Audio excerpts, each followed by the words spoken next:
dhe të fillojmë shpjegimin e jetëve të re në librin Riyadus Salihin. Autori, Imam an-Nawawi, Allahu mëshiroft, thotë: Kitabu al-Umur al-Manhiya anha. Gjërat e ndaluara në fe. Është një kapitull pra mbi ndalesat. Dhe temën e parë në këtë kapitull, autori e ka vendosur për ruajtjen e gojës dhe ndalimin e gibetit, ndalimin e përgojimit. Thotë: Bab an-nahyu an-ghiba wal-amru bi hifdh al-lisan. Ndalimi i gibetit dhe urdhri për ruajtjen e gojës. Gibeti është përgojimi. Ruajtja e gojës është një çështje shumë e rëndësishme. Ka shumë argumente në shariat të cilët të këshillojnë që të ruajmë gojën. Dhe kush ruan gojën përmirëson moralin, fiton kënaqësinë e Allahut, shpëton nga zjarri i xhenemit dhe fiton xhenetin. Në anën tjetër, kush e lëshon gojën, do të ketë pasojë. Mund të marrë zemrimin e Allahut, mund të bjerë në zjarrin e xhenemit, mund të vinë shumë liga në këtë botë. Allah më ruaj. Si fillim në këtë temë, autori ka sjellë disa ajete cilët dëshmojnë për këtë çështje. Allah ka thënë në Kur'an: Ya ayyuhalladhina amanu ijtanibu kathiran min adh-dhanni inna ba'da adh-dhanni ithm wa la tajassasu wa la yaghtab ba'dukum ba'dan أيحب أحدكم أن يأكل لحم أخيه ميتا فكرهتموه واتقوا الله إن الله تواب رحيم. ويشكل بسوع. Vërtet, një pjesë e paragjykimit. Vërtet, o ju që keni besuar, largohuni nga shumë paragjykime. Sepse një pjesë e paragjykimeve janë gjëra. Dhe mos gjurmoni të mendat e njëri tjetrit. Mos kërkoni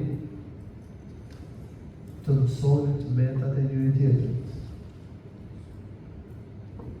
Dhe mos e përgojoni njëri tjetrit.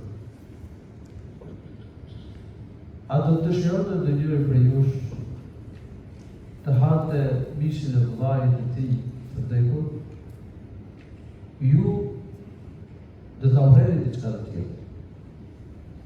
Atëherë urrejeni dhe përgojini. Ne keni frikë Allahut. Jeni frikë Allahut në zbatimin e detyrave, në largimin e gjunave. Vërtet Allahu i lartësuar është pendipranues dhe vështirues. Allahu i lartësuar ju drejtohet besimtarëve. Ju drejtohet në këtë ajet atyre që besojnë Allahun dhe të dërguarin e Tij, që besojnë fjalën e Zotit, që besojnë ditën e gjykimit, që punojnë me fenë e Allahut të lartësuar, se kanë besimtarë. Thotë: ijtanibu kathiran min adh-dhanni fa inna ba'da adh-dhanni ithm. Largohuni nga shumë paragjykime, sepse një pjesë e paragjykimeve janë gjëra. Ç'është paragjykimi? Fjala adhan në vendin e ajet Kur'an. Ç'është pra paragjykim? Bëhet fjalë për akuzën për një tjetër, për mendimin e keq për një tjetër, pa argument. Nëse njeriu krijon në zemër një mendim të keq për një tjetër, nëse ushqen në mendje një mendim të keq për një tjetër, për një mëkat, një gjuna, një pabesi, një tradhti, një sjellje të rëndë, pa fakt, pa argument. Kjo konsiderohet paragjykim. Ndërsa nëse njeriu të shkon në mendje një ide e keqe për një musliman, por këtë ide të keqe e poshtë dhe nuk shndërrohet në paragjykim, nuk e ngulit në mendje, atëherë nuk e dëmton, nuk i quhet gjuna. Por kur i quhet gjuna, i quhet robët gjuna kur rrënjoset mendimi i keq për muslimanin në zemër. Pra kjo konsiderohet paragjykim. Dhe kjo është e dënueshme, është e keqe, është mëkat. Por kur është mëkat, kur është pa argument. Nësa nëse njeriu mendon keq për dikë, me fakte, tu s'ka përgjegjësi. Në fakte për shembull që dikush ka vjedhur. Por nëse nuk ka fakt, edhe mendon keq për atjetrin, kjo konsiderohet gjuna. Atëherë, kjo është një nga dëshirat e këqija të zemrës, ose një nga ato ligësitë e zemrës.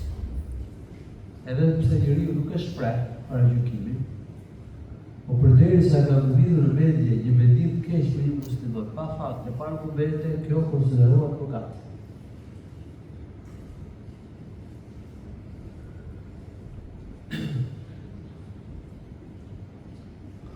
Allahu subhanahu wa ta'ala thot ijtanibu kathiran min adh-dhanni, largohuni nga shumë paragjykime.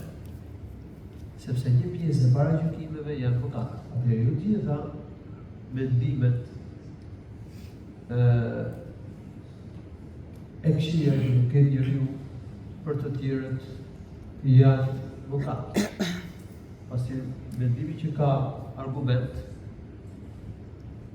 nuk quhet mëkat. Por një mendim i keq për një tjetër, pa argument, pa fakte, konsiderohet mëkat. Njeriu duhet të largohet nga shumë paragjykime në mënyrë që të mos bie në ato paragjykime të cilat janë mëkat. Siç e ka përmendur Allahu në Resulin e Vet, ma duhet të ruhemi fort në mënyrë që të mos bie në të mos kemi në zemër, mos ushqejmë në zemër mendime të këqija për muslimanët. Atëherë, ka çështje të zemrës për cilat njeriu ka përgjegjësi. Sepse dihet hadithi profetit sallallahu alaihi wasallam që Allahu lartësuar nuk e quajë mbetit diçka që mendoj përderisa nuk e shpreh. Inna Allaha tajawaza li an ummati ma haddathat bihi anfusuha ma lam tatakallam bih wa ma lam ta'mal bih. Profeti sallallahu alaihi wasallam ka thënë, Allahu lartësuar nuk e quajë mëkat i mbetit tim mendimin që ka në vetvete, përderisa nuk e shpreh, dhe përderisa nuk veprojmë në ta, përderisa nuk e vënë në zbatim. Por këtu nuk rritet për çdo lloj dëshire të zemrës.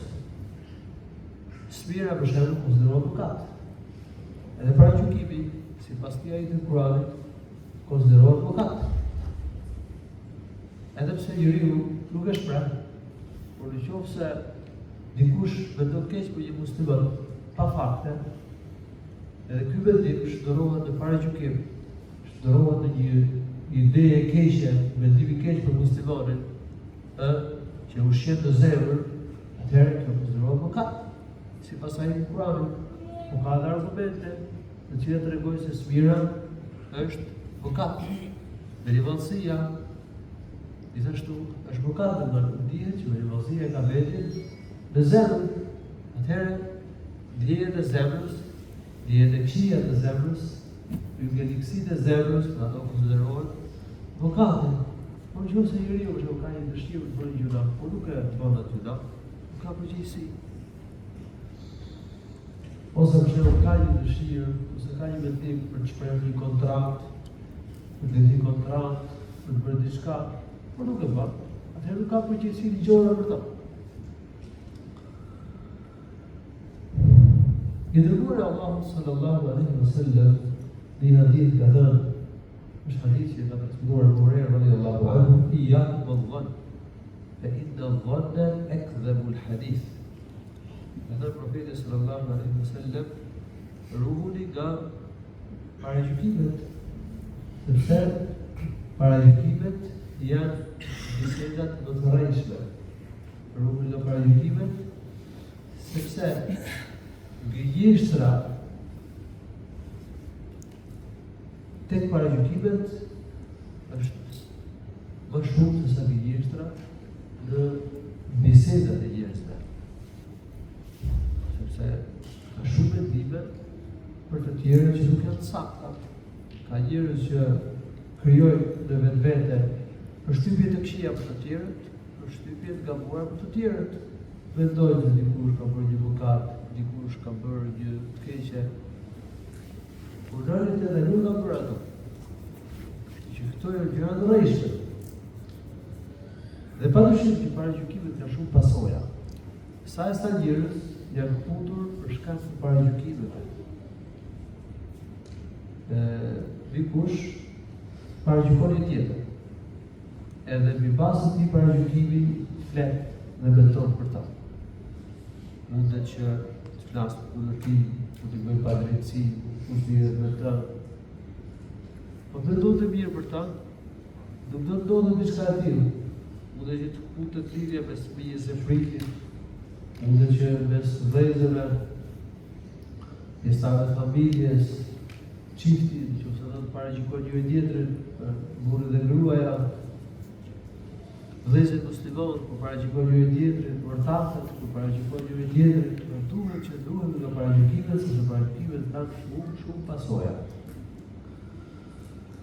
Ndaj Allahu i lartësuar ka dhëruar paragjykimet e pabaza në Kur'an, mendimet e pabaza në Kur'an, dhe profeti sallallahu alaihi wasallam në hadith dhe ka të hequr vëmendjen që të ruhemi prej tij. Në vazhdim të hadithit që përmendëm pak më përpara, profeti sallallahu alaihi wasallam ka thënë: "Wala tajassasu, wala tahassasu, wala tanafasu, wala tahasadu, wala tabaghadu, wala tadabaru, wa kunu ibadallahi ikhwana." Mos i gjurmoni të vetët e njëri tjetrit. Mos kërkoni të dëgjoni apo të përgjoni njëri tjetrin. Mos e konkurroni njëri tjetrin, mos e keni spir njëri tjetrin, mos e urreni njëri tjetrin, mos i fusini njëri tjetrin, mos e bojkotoni njëri tjetrin. Bëhuni o robërit e Allahut vëllezër. Dhe në ajetin e Kur'anit që po e shpjegoi Allahu subhanahu wa taala thotë: "Wala tajassasu." Mos kërkoni të metat e njëri tjetrit.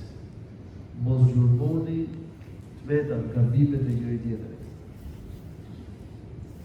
Profeti sallallahu alaihi wasallam në këtë hadith ka thënë: "Wala tajassasu." Mos kërkoni të gjeni të metat, të gjeni gabimet e njëri tjetrit. Tre muslimani nuk duhet që të kërkojnë të ndesh gabimet dhe të metat e të tjerëve. Në kuntrazi, duhet që të ambulet të metat të tjerëve. Dhe mos përpiqet që flet gabimet e njerëzve. Profeti sallallahu alaihi wasallam ka thënë në hadith: "Ya ma'shara man amana bil-lisan wa lam yadkhul al-iman fi qalbi, la takhtaru muslimin wa la tattabi'u awratihim, faman tatabba'a awrata akhihi tatabba'a Allahu awratahu, wa man tatabba'a Allahu awratahu yafdahuhu wa lahu fi jawfi baytihi." O ju që keni besuar me gojë, por edhe nuk ka depërtuar besimin imanin në zemrat tuaja. Mos i provojoni muslimanët. Dhe mos gjurmoni vetat e muslimanëve. Sepse ai që gjurmon vetat, Allahu subhanahu wa ta'ala dhe të broj. Allahu do të bëjë që dhe këti njeriu t'i shfaqet vetat dhe do të broj Allahu subhanahu wa ta'ala. Në këtë hadith mësojmë se ata që kontrollojnë për të vetat e njerëzve, ata që gjurmojnë të kapin të vetat e njerëzve, ata që mbledhin gabimet dhe të vetat e njerëzve, janë ose hipokrit, ose janë muslimanë të dobët. Po profeti, o ju që keni besuar me gojë, po që ende nuk ka depërtuar imanin në zemrat tuaja. Po kjo nuk do të thotë se mirë. Vetëm njeri i dobët me iman ose njeri hipokrit merret me të vetat e njerëzve. Dhe hadithi i fundit që e përmenda i paralelon për të shkip rënd ata njerëz që gjurmojnë të vetët e muslimanëve. Ata rrezikojnë që Allahu subhanahu wa ta'ala të vrojë. Prandaj ka thënë disa të parë dhe këtij veti, ca njerëz nuk ishin të veta. Por kur filluan të merren me të vetat e njerëzve, filluan të zbulohen të vetat e tyre. Dhe njerëzit filluan të vitin re gabimet dhe të vetat e tyre. Dhe nuk duhet gjurmë të vetat e njerëzve. Kundërzi, përpiqemi të mbulojmë të vetat e muslimanëve. Sa ata që mbulojnë të vetat e muslimanëve kanë njësi shumë madhe. Profeti sallallahu alaihi wasallam ka thënë: "Bel satara musliman, satara Allahu fi dunya wal akhirah." Kush e mbulon të vetat e muslimanit, Allahu subhanahu wa ta'ala ja mbulon, ja maskon të vetat në dynjë dhe në ahiret. Wala tahassasu, ose përgjoni njëri tjetrin. Këto dy fjalë, fjala tajassus dhe fjala tahassus. Dietarët kanë thënë tajassus përdoret domethënë me kuptim domethënë me kuptimin e gjurmimit të këqijave, të vetave, gabimeve, spionimit. Ndërsa fjala tahassus përdoret kryesisht për gjurmimin e lajmeve dhe çështjeve të mira.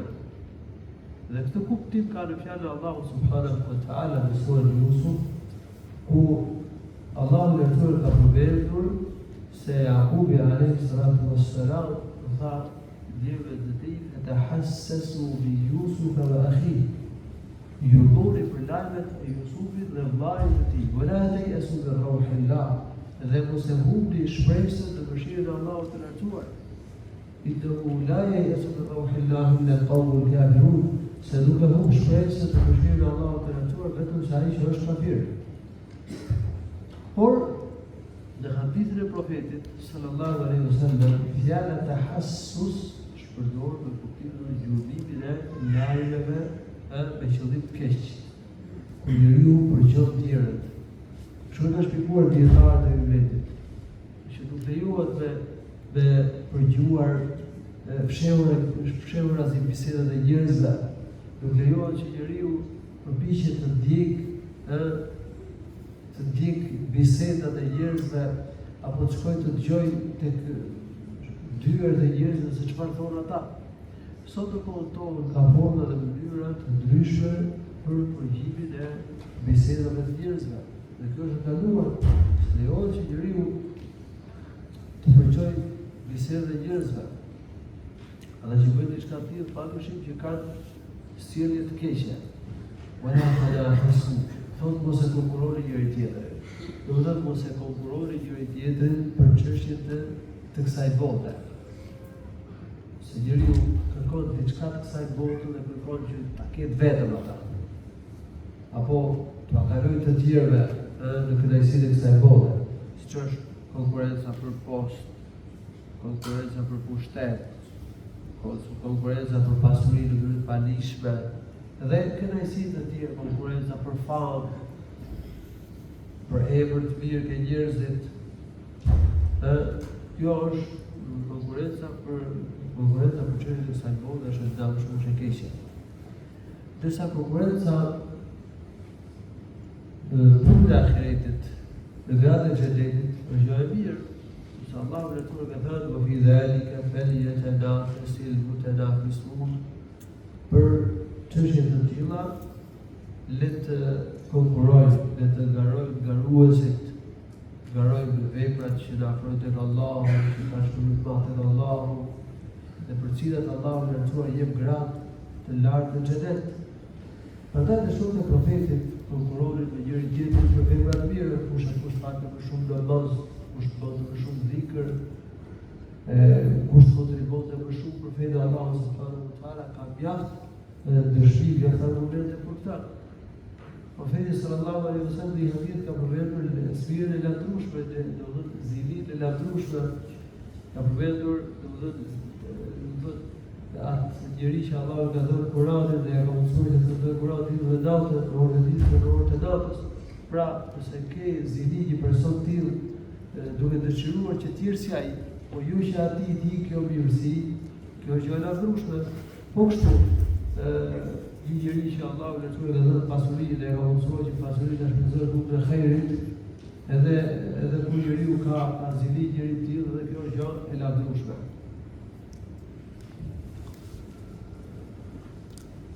ولا تنافسوا ولا تحاسدوا.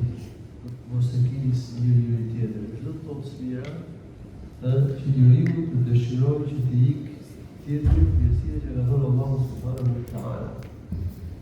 Kjo është e dëshueshme, është e keqja, ka pasojë shumë të rënda. Nëse nëse dëshiron që të kesh një të mirë që e ka tjetri, por që atij mos i humb kjo e mirë, kjo nuk ka gjë të keqe.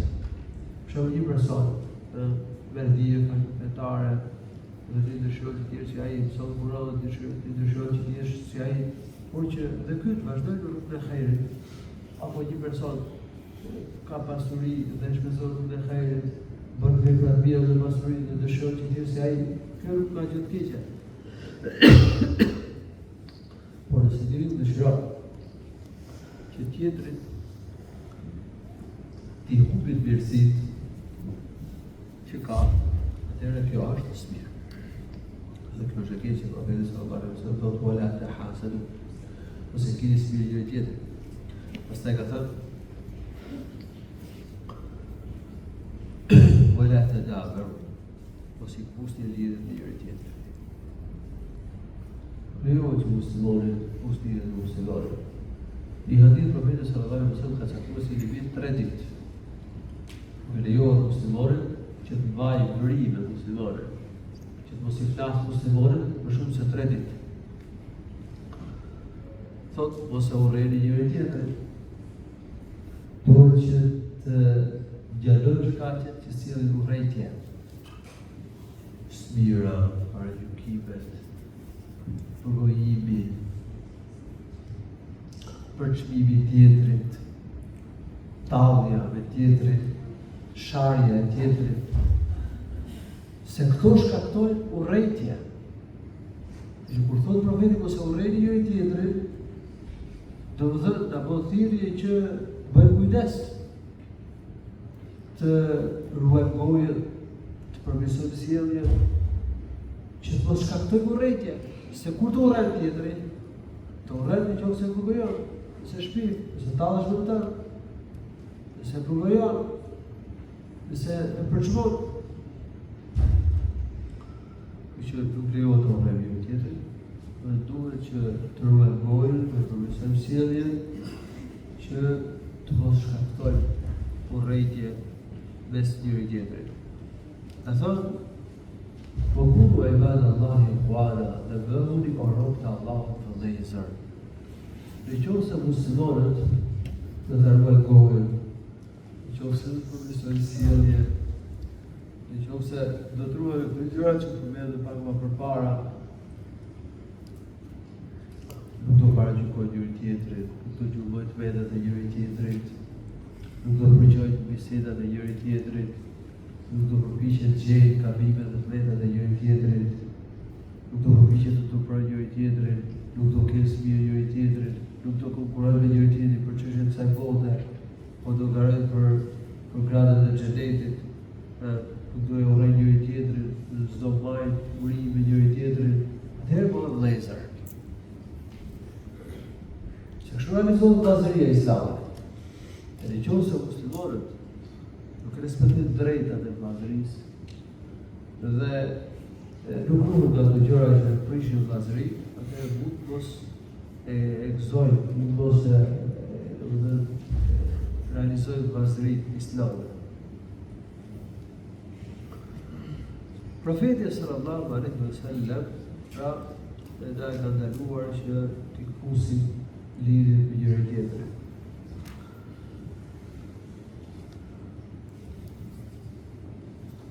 ولا يغتب بعضكم بعضا. Në ajetin e Kuranit, Allahu subhanahu wa taala ka thënë mos e përgojoni njëri tjetrin. Përgojimi do të thotë që përmendesh për vllajën tënd diçka që ai nuk e pëlqen në mungesën e tij. Nëse përmend për një musliman një të vetë, një gjë që ai nuk do që të përmendet për ta. Nuk është që ai s'është i pranishëm, kjo quhet përgojim. Kjo është haram, është mëkat. Nëse nëse përmend për muslimanin diçka që e ka, diçka që s'e ka, kjo është pifja, është akoma më e rëndë. Se ka njerëz që thonë, po që se përmendet për tjetër diçka që e ka, mendoj që s'ka gjë. Por nuk është kështu. Përgojimi do thotë që të përmendesh për një musliman diçka që e ka, një sjellje të gabuar, një mëkat, një të vetë. Që ai s'përmendet, nuk pëlqen të përmendet për ta. Dhe realisht njeriu nuk pëlqen që të përmendet vetën e tij. Njeriu dëshiron që njerëzit të flasin mirë për ta, mos flasin keq për ta. Nëse përmend për një vëlla musliman që nuk është i pranishëm, diçka që atij nuk i pëlqen, përmend për të diçka që atij si pëlqen, kjo quhet përgojim. Dhe është haram. Do të thënë hadithi i Profetit sallallahu alaihi wasallam, si qartë inshallah taala, në cilin Profeti sallallahu alaihi wasallam ka thënë për gibetin, ka thënë dhikruka akhaka ma yakrah. Ka thënë gibeti do të thotë përmendesh për vllajën tënd diçka që ai nuk e pëlqen. Dikush thajë nga Allahu, ra'ayta in kana fihi ma'qul. Po edhe nga Allahu, por nëse vllaja ka problemi që përmet për ta, të vetën që e përmet për ta. Ka Profeti sallallahu alaihi wasallam إن كان فيه ما تقول فقد اغتبته وإن لم تكن فيه فقد بهته. Nëse ai ka të vetën që përmendet, atëherë ke përgojur.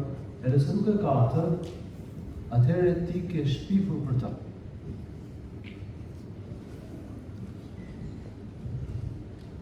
ولا يغتب بعضكم بعضا أيحب أحدكم أن يأكل لحم أخيه ميتا فكرهتموه. A do të dëshironte do njëri për ju të hante mishin e vllajit të tij kur është i vdekur? Do ta urreni diçka të tillë. Atëherë urreni përgojimin. Allahu subhanahu wa taala e ka krahasuar përgojimin e vllajit musliman me ngrënien e mishit të tij të vdekur. Mishit të tij kur është i vdekur. Allahu subhanahu wa taala ka bërë një krahasim që e leverit njeriu nga gibeti, nga përgojimi, që e largon njeriu nga përgojimi. Përgojosh muslimanin është që të hash mishin e tij kur është i vdekur. Ky është krahasimi që ka përmendur Allahu në Kur'anin e Kuranit për ta larguar nga gibeti. Pasi është një çështje shumë e rëndë. Kjo tregon se gibeti është haram, është mëkat. Dhe duhet të ruhemi prej tij. Përgojimi ka shumë pasoja. Profeti sallallahu alaihi wasallam ka treguar se në natën e Miraxhit ka parë njerëz që kishin thojt prej bakri. edhe gërvishin me to fytyrën dhe gjoksin. Dhe e pyti Gjibril a.s.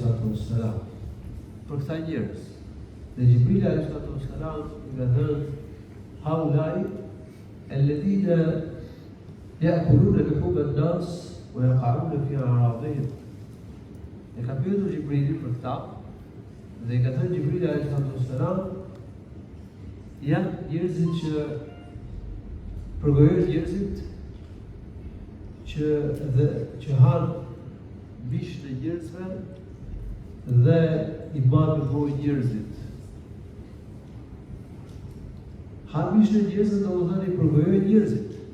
Këtë kuptime ka thënë të fjalë profetit sallallahu alaihi wasallam, ka thënë marartu leylata usriya bi qawmin lam adfar nuhas يخبشون بها وجوههم وصدورهم. فسألت جبريل فقلت من هؤلاء؟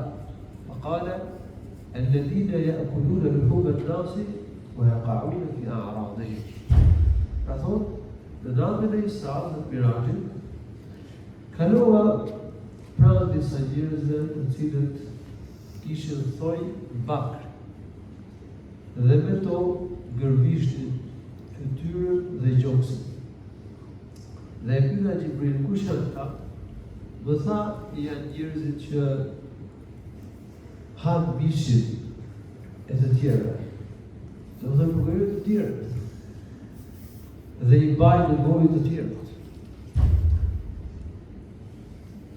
Preket dignitetin e të tjerëve.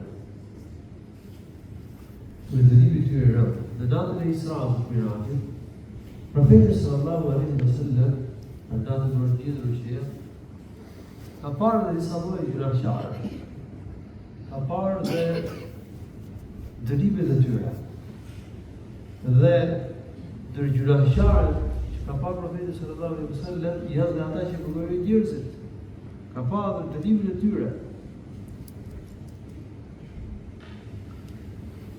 Jabir radiyallahu anhu ka treguar kunna inda Rasulillahi sallallahu alaihi wasallam fartafa'at rihun muntina.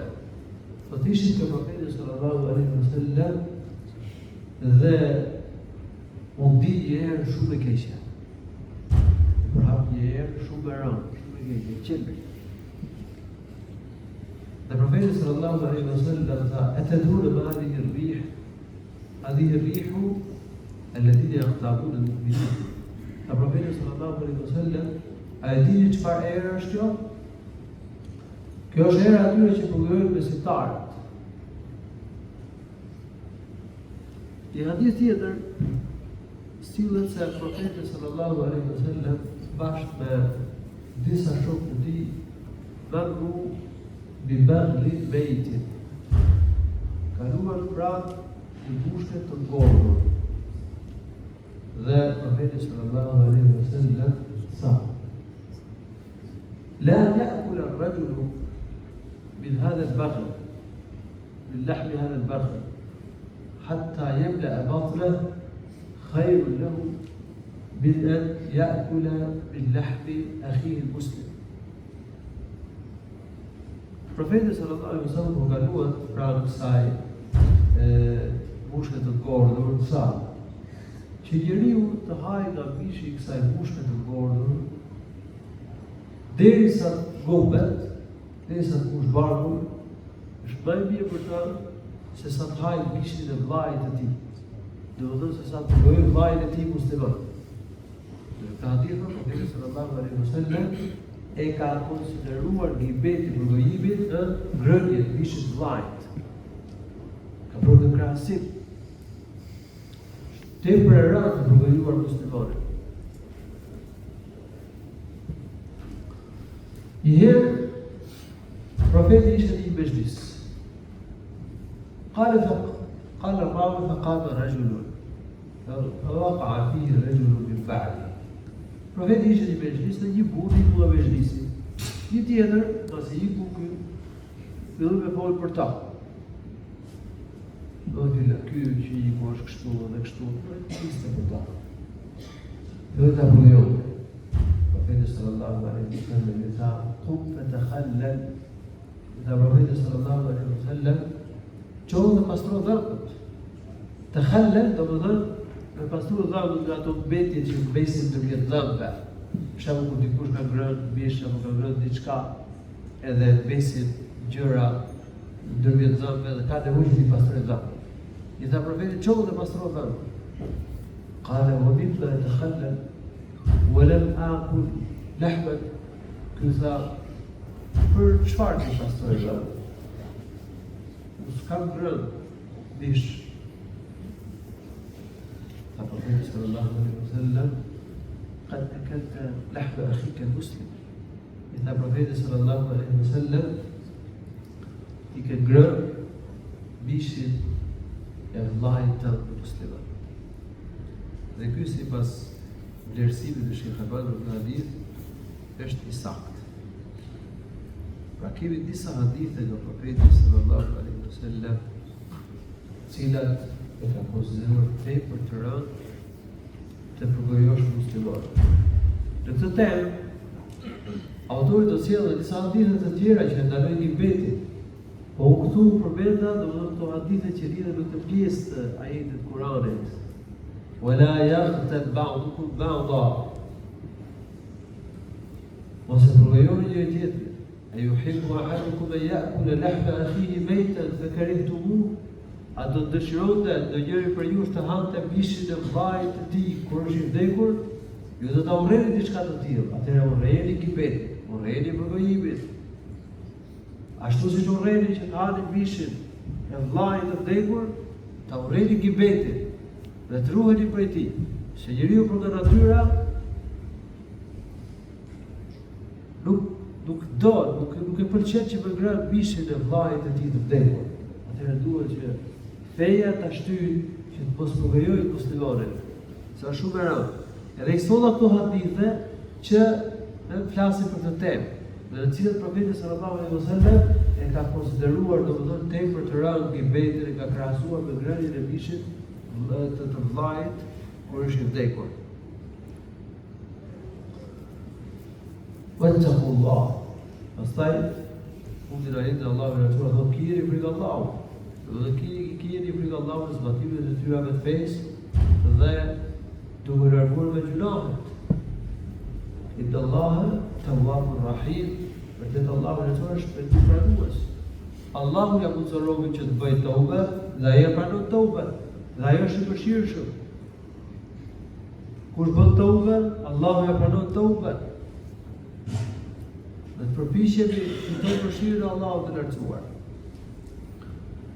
Autori të temë ka sjellë edhe fjalën e Allahut subhanahu wa ta'ala: "Wala taqfu ma laysa laka bihi 'ilmun, inna as-sam'a wal basara wal fu'ad kullu ulaika kana 'anhu mas'ula." Mos dish atë për cilën ti nuk keni dithuri. Vërtet, për të dëgjuarit, për të shikuarit dhe për zemrën, për gjitha këto njeriu do të pyetet para Allahut subhanahu wa ta'ala. Mos diq atë për cilën nuk e dituri. La taqfu yani la tattabi'. Mos thuaj që e di diçka që nuk e di. Mos thuaj që e kam pa diçka që s'e ke pa. Mos thuaj që kam dëgjuar diçka që s'e ke dëgjuar. Dije ka vetë në zemër. Do që njeriu të ruaj zemrën. Dhe mos pretendoj diçka që s'e ka ditur. Mos pretendoj që ka parë diçka që s'e ka parë. Mos pretendoj, mos thotë që kam dëgjuar diçka që s'e ka dëgjuar. Përkundërzi duhet sigurohemi. Të flasim me dije. Sidomos për çështjet e fesë. Të mos komentojmë një ajet pa dije. Të mos komentojmë një hadith pa dije. Mos tregojmë një hadith që nuk e di mirë. Mos jam me fetva pa dije. Mos përgjigjem për çështjet e fesë pa dije. Po të flasim me dije. Themi atë që kemi të sigurt që e di mirë. Sepse Allahu na ka ndaluar që të flasim pa dije. Allahu na ka ndaluar të ndjekim atë që nuk e di. Gjithashtu duhet që njeriu të thotë atë që s'e ka parë, të shprehë atë të thotë atë që s'e ka dëgjuar. Duhet sigurohemi, duhet verifikojmë mirë, të jemi të saktë, në çështjet që u përcjellin njerëzve, çështjet që i trajtojmë, lajmet që i japim.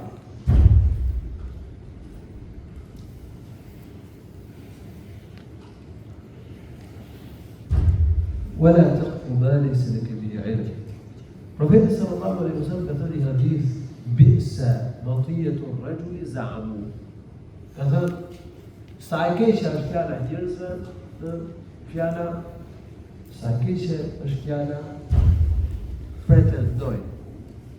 Njerëzit pretendojnë. Thuhet. Njeriu kërkon që të arrijë një qëllim. Edhe thuhet, pretendojnë njerëzit. Nuk duhet që ju flasë në avetësi. Nuk duhet përcjell lajme që nuk i ka verifikuar, që nuk e di se janë të sakta. Në një hadith, profeti sallallahu alaihi wasallam ka thënë inna min afra al-kira an yuriya ar-rajulu 'aynayhi ma lam yara. Ndërshpifjet më të rënda është njeriu të pretendojë se ka parë në ëndër diçka që s'e ka parë. Se kur njeriu thotë më pa kështu dhe ashtu në ëndër, pretendon që Allah e ka frymëzuar në ëndër, ka treguar diçka në ëndër që ai realisht s'e ka parë. Dhe kjo është shumë e rëndë, se po thonë që ka parë për shembull një ëndër të mirë. Ndërkohë që s'e ka parë. Kjo është gënjeshtër për Allahun. Se ëndrat e mirë në janë nga Allahu.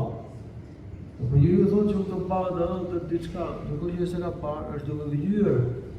Kjo është gënjeshtër shumë e rëndë. Dhe duhet që njeriu të ruhet, mos pretendojë që ka parë atë që s'e ka parë. Po pse ka sjellë autori këta jetë të temë?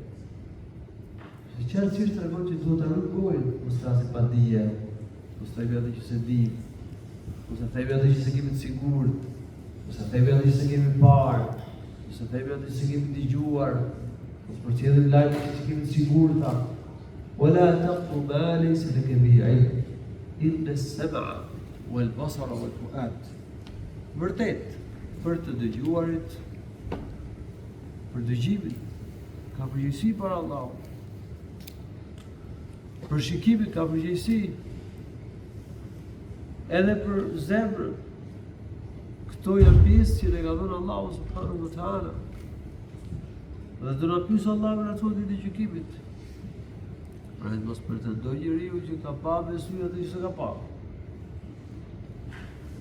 Mos pretendoj që ka dëgjuar dhe s'e ka dëgjuar.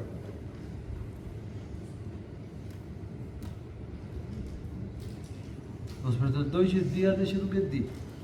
Mos flas pa dije. Gjithashtu do të arrujmë syrit, mos shohim haram. Të arrujmë veshin, mos dëgjojmë haram. Të arrujmë zemrën.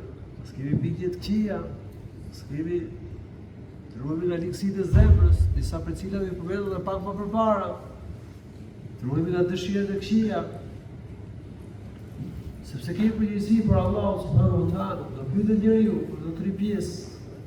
Nëse i përdor për vepra të mira, çështje të mira, me shpërblim tek Allahu i lartësuar, edhe se i përdor këto pjesë për të ndaluara, atëherë ka dëshkim ka Allahu subhanahu wa taala.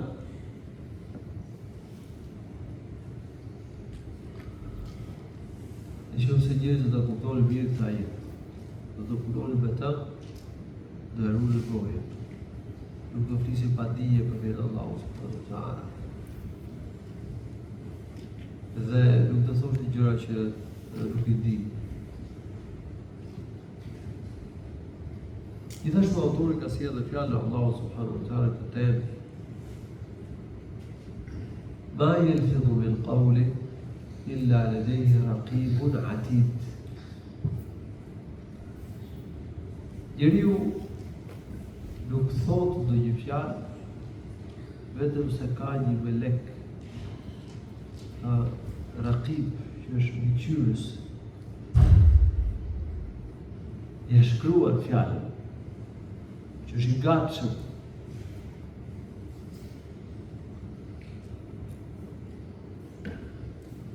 Kjo pjesë është në kontekstin e fjalës së Allahut subhanahu wa ta'ala إذ يتلقى المتلقيان عن اليمين وعن الشمال قعيد ما يلفظ من قول إلا لديه رقيب عتيد. Kur dy melekët janë pranë njeriut, dy melekët që i shkruajnë veprat, që ja marrin dhe i shtojnë. Janë të lëqi, do të thotë ya'khudh wa yaktub. Dy melekët që i marrin veprat e njeriut dhe i shkruajnë. إذ يتلقى المتلقيان عن اليمين وعن الشمال قعيد.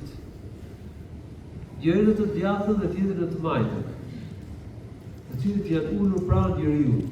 Njëri në të djathtën e tij dhe tjetri në të majtën e tij. Dhe këta jetë Allahu natyrë nga punë për dy melekët që i shkruajnë veprat e njeriut. Njëri është në të djathtën dhe tjetri është në të majtën. Ai që është në të djathtën i shkruan njeriut veprat e mira, kurse ai që është në të majtën i shkruar veprat e këqija.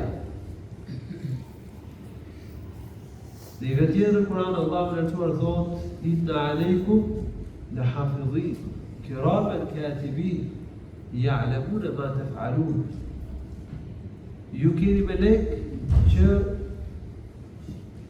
u mbikëqyrin veprat, që u ruajnë veprat. Melek të nderuar tek Allahu, që janë nderuar nga pozitë lartë tek Allahu lartësuar. Dhe që ju shkruajnë juve të gjitha veprat. Ata e din veprat që ju i bëni. Allahu u ka dhënë aftësi këtyre melekëve që ti dinë veprat që bëjnë njerëzit. Për që gjithçka që bën njeriu, gjithçka që e thot njeriu, madje dhe ajo që e mendon njeriu në zemër, meleku e di. Meleku që është në të djathtë e shkruan veprat e mira, ndërsa ai që është në të majtë i shkruan veprat e këqija. Përderisa është kështu, atëherë njeriu duhet bëj kujdes. Bëj veprat e mira, duhet të këqija, sepse veprat i shnohen. Po Allahu i di veprat e njeriu. Ku qëndron atëherë urtësia që Allahu subhanahu wa ta'ala ka caktuar me lajke për t'ia shkruar veprat e njeriut? Ka thënë dietarë se Allahu subhanahu wa ta'ala të sjellë dëshmitar për robën e gjykimit. Allahu i thotë të jap argumente robën e gjykimit. Allahu e di gjithçka që bën robi, por do të sjellë argumente. Dhe të sjellë dëshmi. Gjitha veprat që ka bërë njeriu janë shkruar. Fjalët që ka thënë njeriu janë shkruar. Dhe njeriu do të ndeshet me librin e veprave në ditën e gjykimit.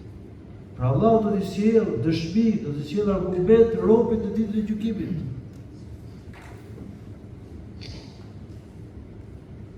Ma yalfidhu min qawlin illa ladayhi raqibun atid. Njeriu nuk thot ndonjë fjalë vetëm se ka melekun mbikëqyrës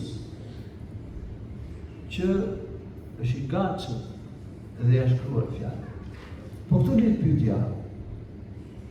Meleku i ja shkruar njeriu të gjitha fjalët? Apo i shkruar vetëm ato që konsiderohen të mira dhe ato që konsiderohen të këqija? Ndërsa fjalët e tjera që nuk janë as të mira as të këqija nuk i shkruan, ka dy mendime dietarëve. Sipas mendimit, meleku shkruan vetëm fjalët e mira dhe fjalët e këqija. Fjalët e mira i shkruan ai që është në djathtën. Meleku që është në djathtë. Nësa meleku tjetër i shkruaj fjalët e këqija. Nësa fjalët e lejushme që nuk klasifikohen as si gjuna dhe as si fjalë të mira nuk shkruhen. Ky është mendimi i parë.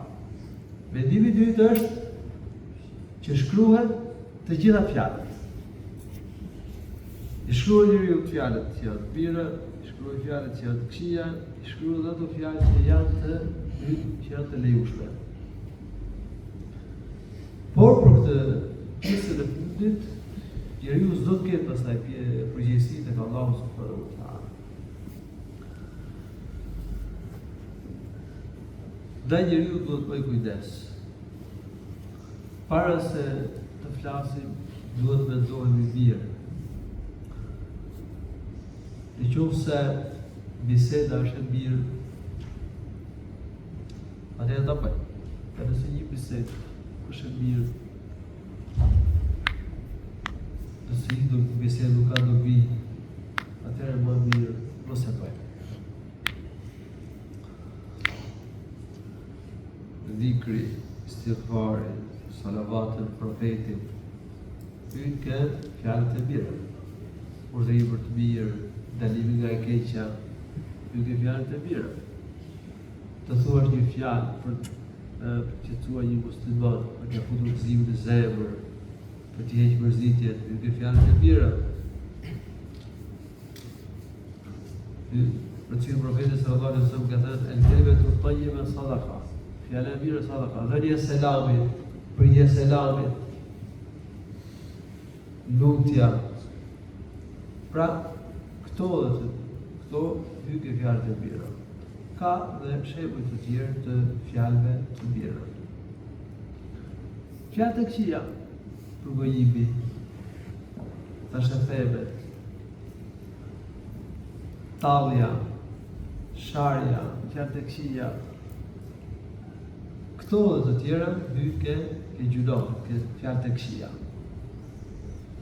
Bisedët e lejushme.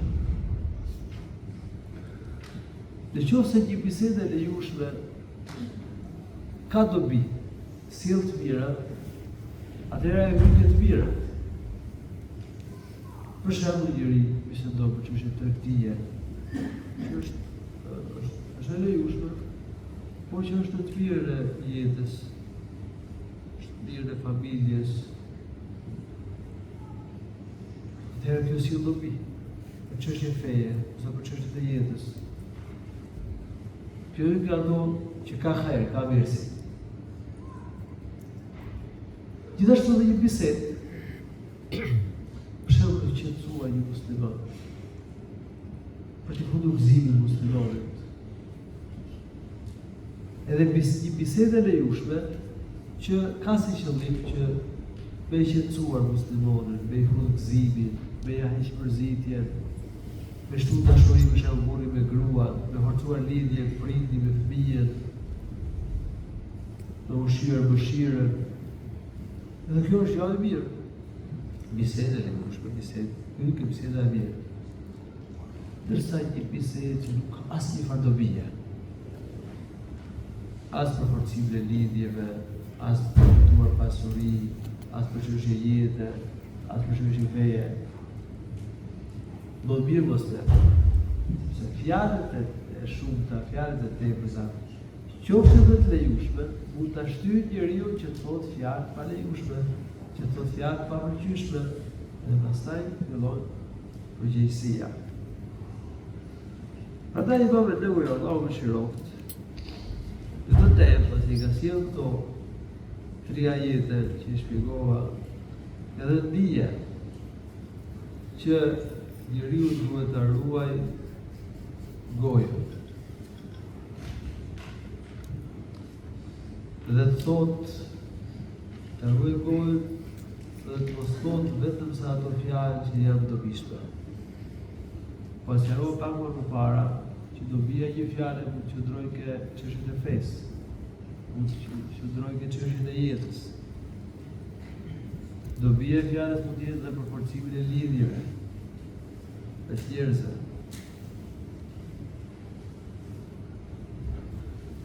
Ndërsa në qoftë se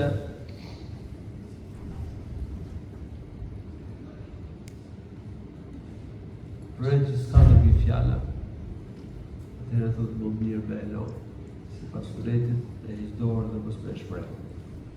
Se fjallet e lejushme, mund ta shtyjë njeriu, mund ta çojë njeriu deri tek fjalët e ndaluara, ose bisedat që janë papëlqyeshme. Dhe zakonisht njerëzit